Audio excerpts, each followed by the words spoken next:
Most people were taught that the Great Depression began with one terrible morning on Wall Street.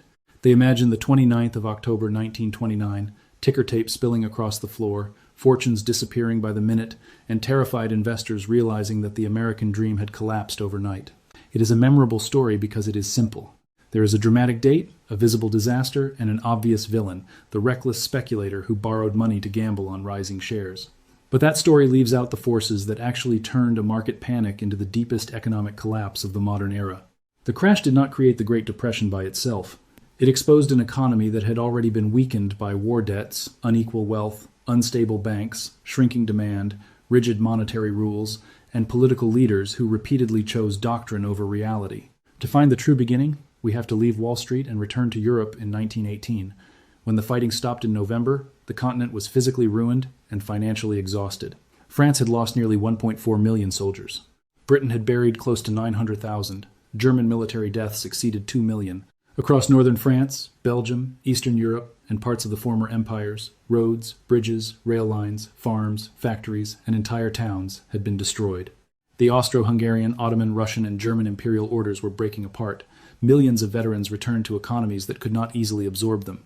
Governments carried enormous debts, currencies had been weakened by wartime money creation, and the old financial architecture that had linked the industrial world together had been suspended. Before the war, the international economy had been unusually connected. Money moved across borders with relatively few restrictions, trade expanded. Major currencies were tied to gold, and that connection was supposed to create discipline. A country that imported more than it exported would lose gold. As gold left, its money supply would tighten, domestic prices would fall, its goods would become cheaper abroad, and exports would eventually rise. Gold would then flow back. The arrangement was never as automatic or painless as its defenders claimed, but during the decades before 1914, it had provided a shared framework for trade, lending, and exchange rates. The war shattered that balance. Governments abandoned gold convertibility because armies could not be financed under strict monetary limits. They borrowed, printed, rationed, and directed production on a scale the old system had never been designed to handle. The Treaty of Versailles imposed reparations on Germany totaling 132 billion gold marks. Economists, including John Maynard Keynes, warned that the burden was beyond Germany's realistic capacity. Yet France had suffered immense destruction and needed money for reconstruction. France also owed debts to Britain and the United States. Britain, which had financed allies during the war, owed large sums to America. The United States had emerged from the conflict in a radically different position. It was no longer mainly a debtor dependent on European capital. It had become the world's largest creditor, held vast reserves of gold, and possessed an industrial base strengthened rather than destroyed by the war. This produced a circular payment system that looked functional only as long as nobody interrupted it. American banks lent money to Germany. Germany used that money to pay reparations to France and Britain. France and Britain then used part of those receipts to repay war debts to the United States. The dollars traveled in a loop and gave the illusion that every obligation was being honored. But Germany was not generating enough independent income to sustain the payments. It was borrowing from one part of the system to pay another. If American lending slowed, if Germany defaulted, if France refused compromise, or if trade barriers prevented countries from earning foreign currency, the loop would break. At the same time, central bankers and finance ministers were determined to restore the gold standard. To them, gold represented more than a monetary arrangement. It symbolized credibility, restraint, and civilization. A currency tied to gold appeared honest because politicians could not easily create unlimited money. Returning to gold was therefore treated as a moral obligation. But the post-war world was not the world of 1913. The distribution of gold had changed dramatically. Exchange rates were politically chosen, national debts were much larger, and several economies were already struggling with unemployment and weak demand. By the middle of the 1920s, the United States controlled nearly 45% of the world's monetary gold. France stabilized the franc in 1926 at a rate that made French exports highly competitive and then began accumulating gold with remarkable speed. France's share of world reserves rose from roughly 7% in 1927 to about 27% by 1932. Together, the United States and France held an extraordinary portion of the metal that other countries needed in order to defend their currencies. The rest of the world was expected to maintain gold convertibility, while the available gold increasingly disappeared into American and French vaults. Under the traditional rules, a country receiving gold was supposed to expand its money supply. More money would raise domestic prices, reduce export competitiveness, increase imports, and eventually send gold back abroad. This was the balancing process that defenders of the system praised. France disrupted that mechanism. The Bank of France absorbed gold but often prevented the inflow from producing a corresponding monetary expansion. Economists describe this as sterilization. In ordinary language, France collected the fuel of the international monetary system and locked much of it away instead of allowing it to circulate. The result was global deflationary pressure. Countries losing gold were forced to raise interest rates, reduce credit, cut spending, and lower prices in order to protect their reserves. Countries gaining gold did not fully offset that contraction. The burden of adjustment therefore fell on the nations already under pressure. Economist Douglas Irwin has argued that French policy played a major role in the worldwide deflation from 1929 to 1933. His simulations suggest that if central banks had kept their 1,928 ratios of gold to monetary liabilities, world prices might have risen slightly rather than collapsing. The implication is deeply unsettling. Deflation was not simply an unavoidable force of nature. It was intensified by policy choices. There was one central banker who understood the danger better than most. Benjamin Strong had led the Federal Reserve Bank of New York since 1914 and had become the most influential figure in American monetary policy. He maintained close relationships with European central bankers, especially Montague Norman at the Bank of England. Strong believed the United States could not isolate itself from the weakness of Europe because the international monetary system connected their fortunes. He supported open market operations and coordinated action at a time when many officials still thought mainly in narrow national terms. In 1927, Strong supported lowering the Federal Reserve discount rate, partly to ease pressure on Britain and help preserve the international gold system. Critics later claimed that easier credit encouraged speculation on Wall Street. Herbert Hoover was among those who blamed the policy for feeding the stock boom. Strong, however, considered international stability more urgent than using blunt monetary tightening to punish speculators. Whether every decision he made was correct is less important than the fact that he provided leadership, coordination, and a willingness to act. Strong died in October 1928, 1 year before the market crash. His absence changed the structure of decision-making inside the Federal Reserve. Power shifted away from the New York Bank toward the Federal Reserve Board in Washington and the regional reserve banks. These institutions did not share a single understanding of the crisis. Some officials feared speculation, others feared inflation. Many remained committed to gold. The system became divided at the exact moment when rapid, unified action was becoming necessary. Milton Friedman and Anna Schwartz later argued that Strong's death deprived the Federal Reserve of effective leadership. Economist Charles Kindleberger went even further, suggesting that the Great Depression might have been avoided, or at least greatly reduced, if Strong had remained alive. No single person controls history, and it would be reckless to claim certainty.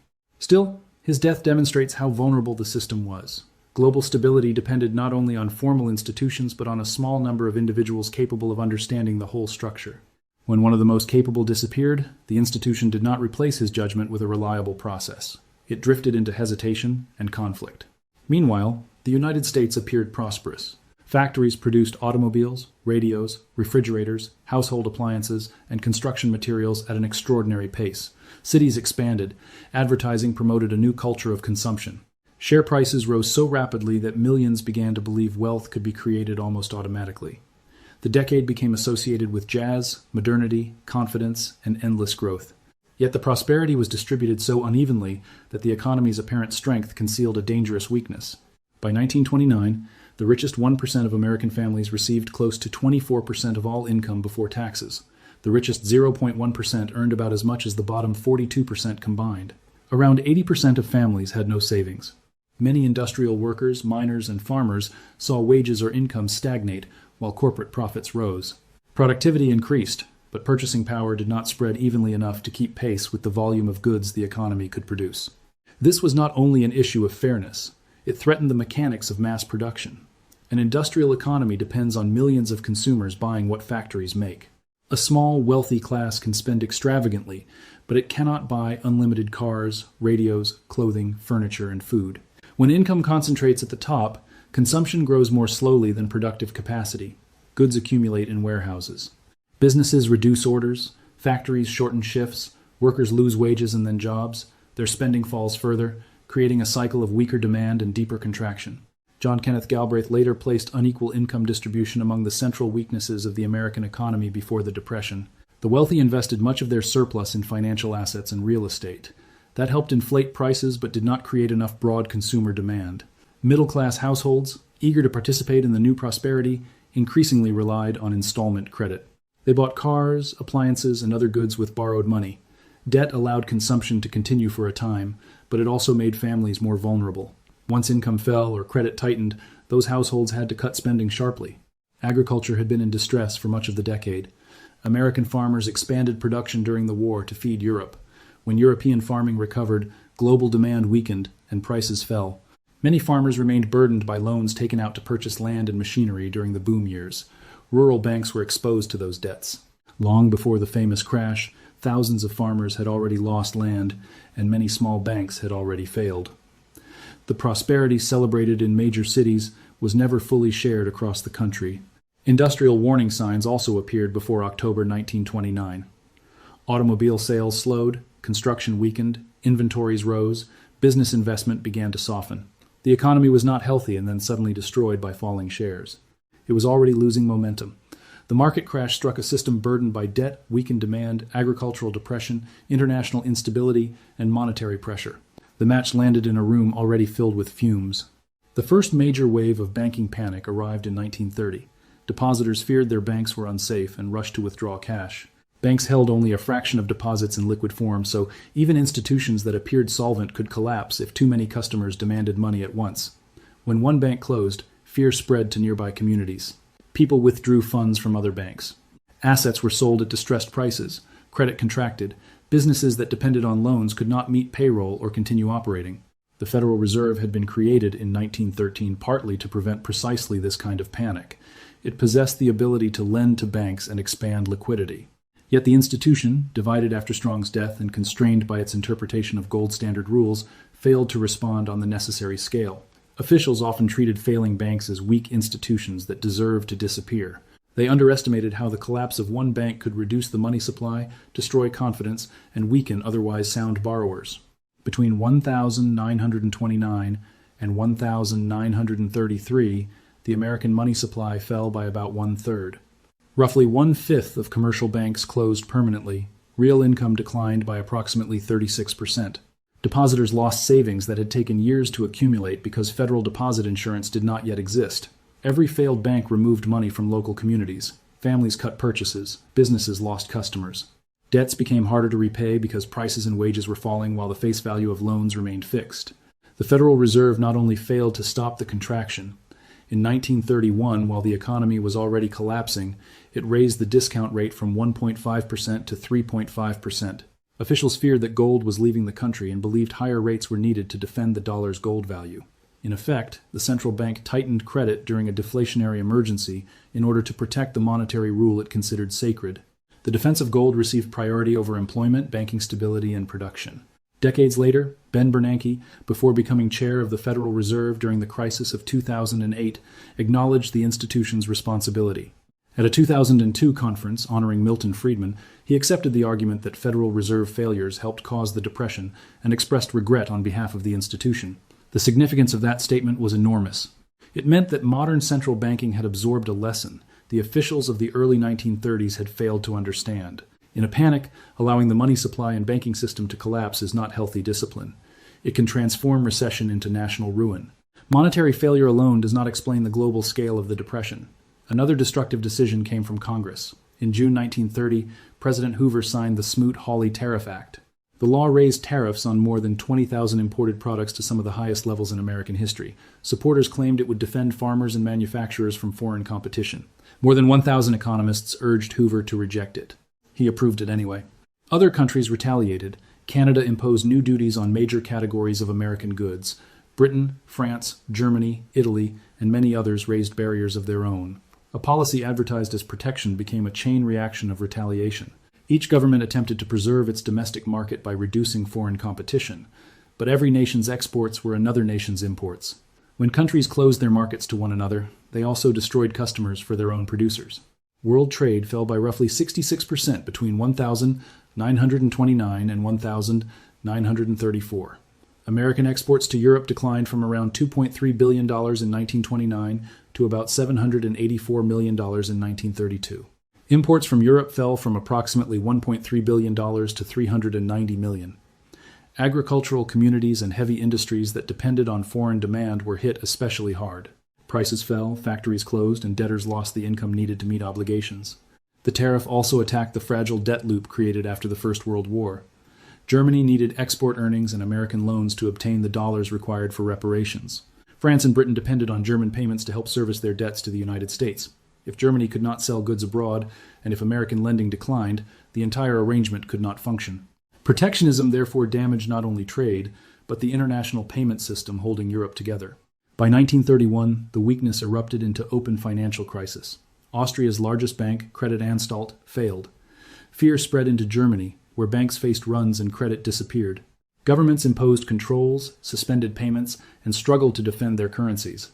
Britain abandoned the gold standard in September 1931 after it could no longer protect the pound without inflicting intolerable pain on the domestic economy. Other countries followed. The world monetary order broke apart as each nation tried to save itself. This is the central truth of the Great Depression. No single factor is enough. The catastrophe emerged because several weaknesses connected and reinforced one another. The First World War left debts and political bitterness. Versailles imposed a payment structure that could not operate without continuous American lending. The return to gold forced nations to defend fixed currency values even when their economies needed easier money. The United States and France accumulated gold while other countries suffered shortages of liquidity. France sterilized inflows and deepened deflation. Benjamin Strong died, leaving the Federal Reserve fragmented. The Fed allowed the money supply to collapse. Inequality weakened demand. Consumer and farm debt increased vulnerability. Speculation inflated asset prices. Smoot-Hawley shattered trade. Banking crises then moved across borders. Each problem made the others worse. Deflation increased the real value of debt.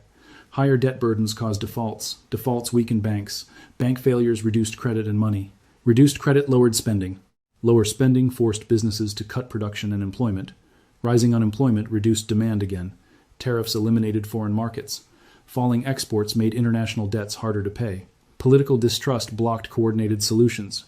The system became a downward spiral in which every attempt to defend one narrow interest intensified the general collapse. American industrial production fell by nearly 47%. Gross domestic product declined by around 30%. Unemployment exceeded 20% nationally and reached 50% or more in some cities and industries. These figures describe scale, but they cannot fully describe experience. A statistic does not show the moment a family realizes its savings vanished with a bank closure.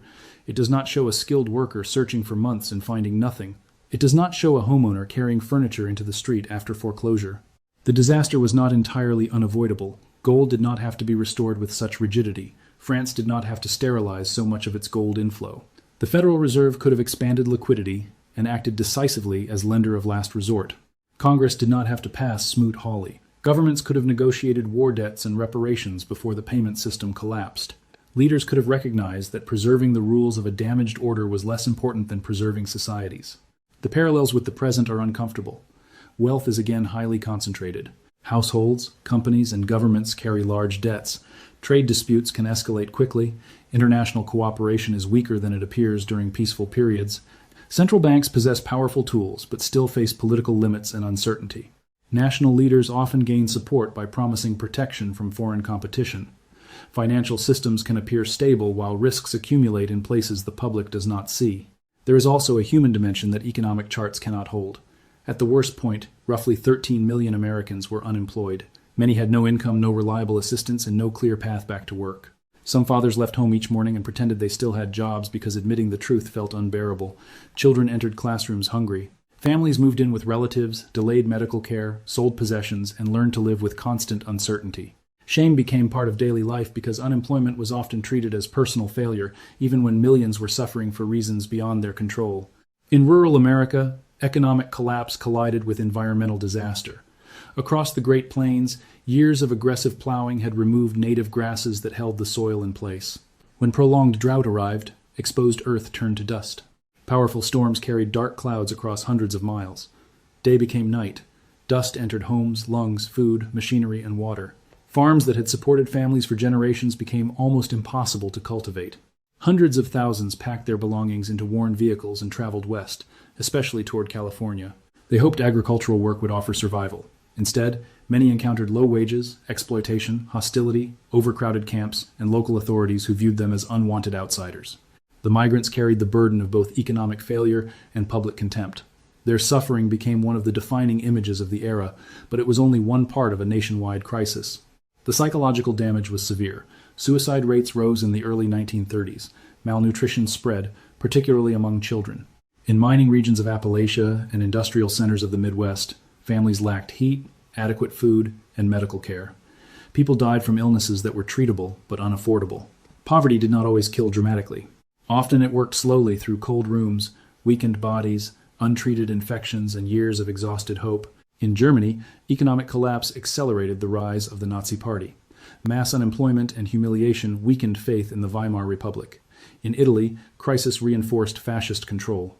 In Japan, economic strain strengthened militarists who argued that expansion abroad was necessary for national survival.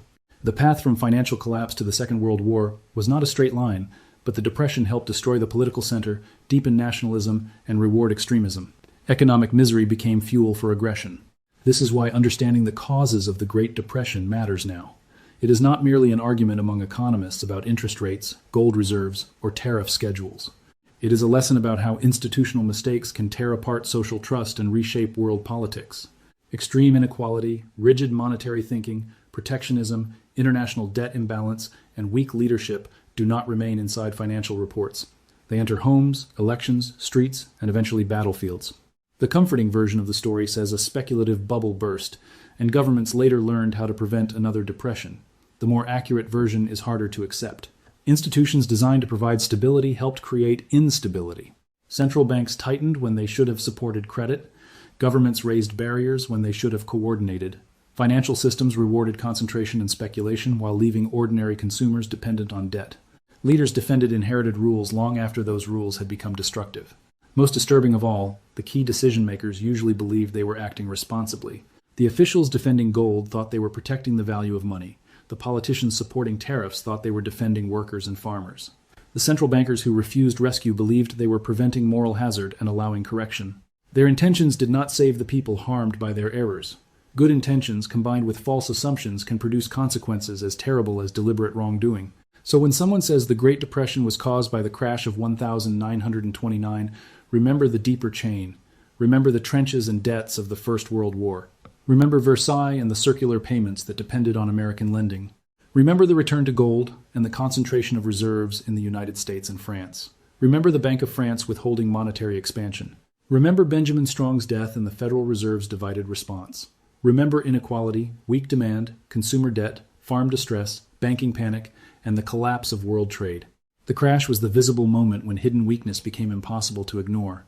It was the spark, not the fuel. The fuel had accumulated through years of war, debt, fear, greed, political convenience, and faith in rules designed for another age. Once the fire began, officials repeatedly fed it by tightening credit, defending gold, allowing banks to fail, and closing markets to foreign goods. A disaster that might have remained severe but temporary became global and prolonged. The Great Depression was not one event and did not have one cause. It was a cascade.